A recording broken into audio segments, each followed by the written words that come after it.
अस्सलाम वालेकुम, welcome everybody.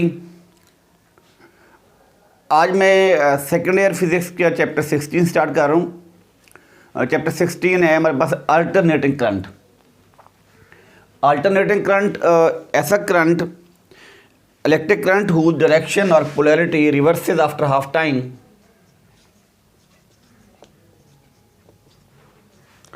is called alternating current. Electric current whose polarity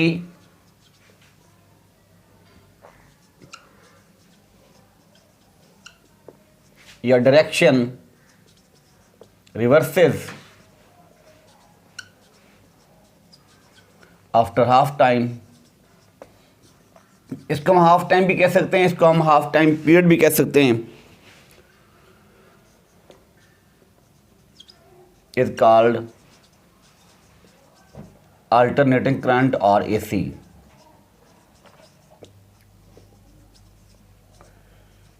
इसको explain करने के लिए हम लोग यहाँ पे एक सर्किट बना रहे हैं। जिस सर्किट में एक एक्सटर्नल रेजिस्टेंस R कनेक्ट है और साथ एक एसी सोर्स कनेक्ट है। ये सिंबल हमारे पास एसी सोर्स का है।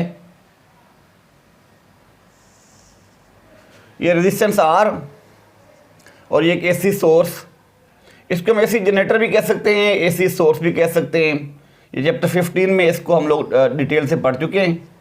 एसी सोर्स लेट ये हमारे कुछ पॉइंट ए है और ये पॉइंट बी है।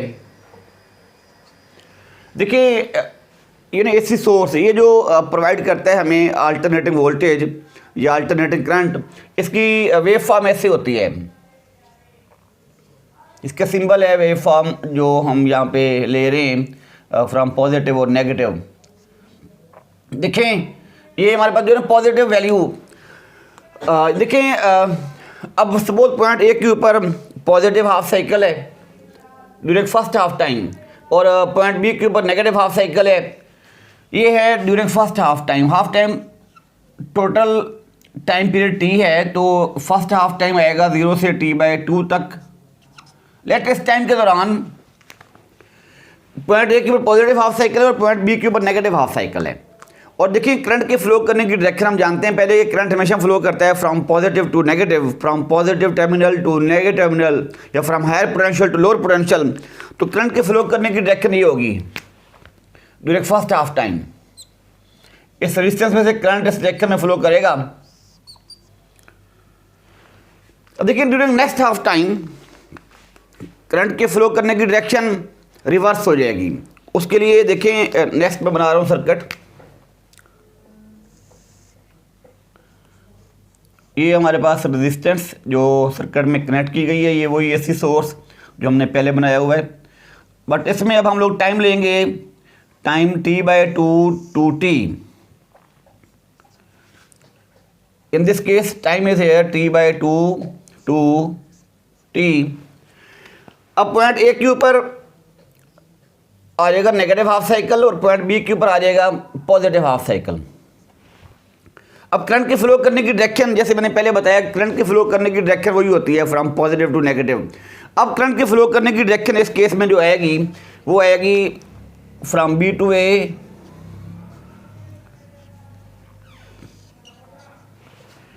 अब देखिए इन दोनों सर्किट्स में करंट की फ्लो करने की direction in this external resistance ये अपोजिट है, रिवर्स हो रही है। During first half time current flow कर रहा है from point A to B downward from the external resistance, and the next half time during time T/2 to T current flow कर रहा है from B to A in the upward direction from the external resistance। ये ऐसा current है जिसकी direction after half time reverse हो रही है। this current is called alternating current, and this source which is used here, this source is called here AC source। ये AC source हमें ऐसी आउटपुट देगा जिसकी वजह से करंट की direction after half time reverse हो रही है। जो हमें यहाँ पे आउटपुट मिलती है ना एसी सोर्स से, वो होती है हमारे पास V = V0 sin थीटा। ये हमारे पास अल्टरनेटिंग वोल्टेज की बेसिक इक्वेशन है जो हम लोग चैप्टर 15 में अल्टरनेटिंग करंट जनरेटर वाले टॉपिक में पढ़ चुके हैं। वहाँ पे हम लोग इसको ई से शो करते हैं, ई फॉर ईएमएफ, और यहाँ पे हम लोग इसको वोल्टेज लिख रहे हैं। वोल्टेज से मुराद यहाँ पे है अल्टरनेटिंग वोल्टेज जो यहाँ पे हमें ये एसी सोर्स प्रोवाइड कर रहा है, जिसकी मदद से हम लोग सर्किट में करंट को फ्लो करवाते हैं। देखिए जो थीटा की वैल्यू होती है हमारे पास ओमेगा टी, तो V इज इक्वल टू आ जाएगा V naught sine omega T.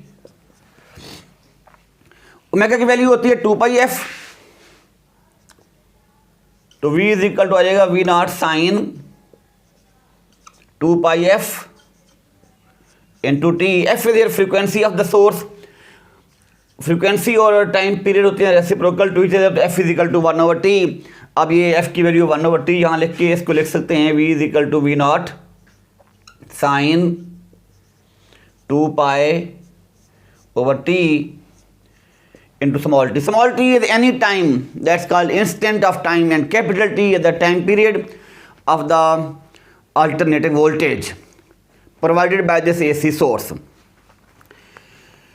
देखिए जब ये AC सोर्स हमें आउटपुट प्रोवाइड करते हैं तो हम लोग टाइम के लिहाज से अगर इसकी वेव फॉर्म चेक करना चाहें तो जब टाइम हम t 0 पुट करेंगे ना, तो ये पूरा एंगल जो साइन का पूरा एंगल है ये 0 हो जाएगा। When angle is 0 then sine is also 0, then value of sine 0 is 0, तो V इज इक्वल टू आ जाएगा 0। Initial time, at initial time value of voltage is 0। When time is equal to है T/4, जब ये wave form अपना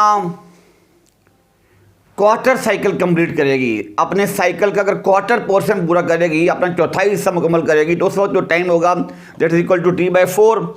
अगर ये value आप यहाँ पुट करें तो T/4, तो ये यहाँ पे आ जाएगा बाकी π/2, T से कैंसिल हो जाएगा, 2 4 से कैंसिल, बाकी बचेगा π/2, और π/2 का मतलब 90 डिग्री, तो साइन 91 होता है। तो इस केस में V की वैल्यू आ जाएगी V नॉट। V नॉट से मुराद है मैक्सिमम पॉजिटिव वैल्यू। अगर हम आगे चलते हैं, टाइम को आगे बढ़ा कर देखें, अगर टाइम की वैल्यू अगर हम लिख दें T/2 when half time completed, when we put value T is equal to T/2 here in this equation, तो T/2 T से कट जाएगा, 2 से कट जाएगा, तो पाई आ जाएगा बाकी साइन पाई। साइन पाई से मुराद है साइन ऑफ 180 डिग्री, और ये 0 होता है, तो फिर once again value of voltage become 0। अगर आप एंगल को और ये टाइम को आगे बढ़ाएं तो हम देख सकते हैं यहाँ पे कि when time is equal to है T/3T/4, when time that is equal to है 3T/4, तो हम देखते हैं कि फिर इस वोल्टेज की वैल्यू क्या आएगी। Time is equal to 3T/4, जब यहाँ पुट करेंगे टाइम केवल 3T/4, T से कट जाएगा, तो आपके पास ये आ जाएगा 3π/2, और साइन 3π/2 का मतलब ये है कि साइन 270 डिग्री, और साइन 270 -1 होता है, तो ये V इज इक्वल टू आ जाएगा -V naught. And when the cycle is complete here then time is equal to time period, small t is equal to capital T होगा। जब यहाँ पे आप कैपिटल T पुट करेंगे तो ये आ जाएगा sine 2π mean 360 degree. When the cycle is completed, sine 360 degree 0 होता है, तो V की वैल्यू आ जाएगी 0। अगर हम ये डेटा यूज़ करके यहाँ पे ग्राफ ड्रा करें बिटवीन वोल्टेज एंड टाइम, तो ये ऐसा कर्व आएगा हमारे पास।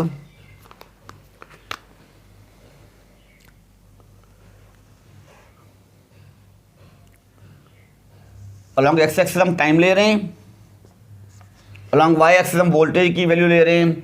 यहाँ पे सपोज मैक्सिमम वोल्टेज है V नॉट, तो यहाँ पे सपोज नेगेटिव मैक्सिमम वोल्टेज है -V नॉट। यहाँ पे टाइम आपके पास T/2 है, और यहाँ पे टाइम T है, दरमियान में टाइम आ जाएगा 3T/4। अगर इसका भी हाफ करें तो ये आ जाएगा T/4। इन टाइम के ऊपर हम लोगों ने ये वोल्टेज की वैल्यू फाइंड कर रखी हुई है। When time is equal to 0 at starting point then voltage is 0, तो आप लोग ये यहाँ पे एक डॉट लगा लेंगे। वोल्टेज 0 है, टाइम 0 है, तो ये डॉट आएगा। उसके बाद जब टाइम t/4 है then voltage is V0 maximum value, maximum positive value. तो ये t/4 और ये मैक्सिमम पॉजिटिव वैल्यू, यहाँ पे हम एक डॉट लगाएंगे जहाँ पे दोनों की वैल्यू आपस में मिल रही हैं। तो नेक्स्ट हमारे पास है when time is equal to t/2 then value become 0। तो यहाँ पे आ जाएगा ये डॉट, अब इन डॉट्स को मिला लेंगे तो ये वेव फॉर्म बन जाएगी इसकी अल्टरनेटिंग वोल्टेज की। When time 3t/4 then v is equal to -V0। तो ये आ जाएगा -V0, ये 3t/4, तो यहाँ पे एक डॉट बनेगा। When time is equal to capital T then v is equal to 0। At this stage v is equal to 0। हम इन तमाम डॉट्स को मिलाएंगे जब, तो आपके पास ये एक वेव फॉर्म बन जाएगी इसकी अल्टरनेटिंग वोल्टेज की इस फॉर्म में।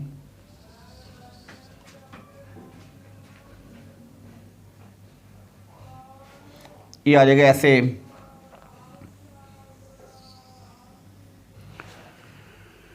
ये आपको आगे इस अल्टरनेटिव वोल्टेज की वेव फॉर्म, ये इसका पॉजिटिव हाफ साइकिल है, ये इसका नेगेटिव हाफ साइकिल है। हम देख रहे हैं कि आफ्टर ये वाला reference point, reference level during first half time ये पॉजिटिव वैल्यू है, ड्यूरिंग नेक्स्ट हाफ टाइम ये नेगेटिव वैल्यू हो जाती है। ये आपका वोल्टेज की वैल्यू हमने लिखी है। इसी तरह हम लोग अल्टरनेटिव करंट को भी लिख सकते हैं। अगर इस सर्किट की जो एक्सटर्नल सर्किट हमारे पास है इसकी रेजिस्टेंस R है तो अकॉर्डिंग टू ओम्स लॉ आप यहाँ लिख सकते हैं V is equal to IR।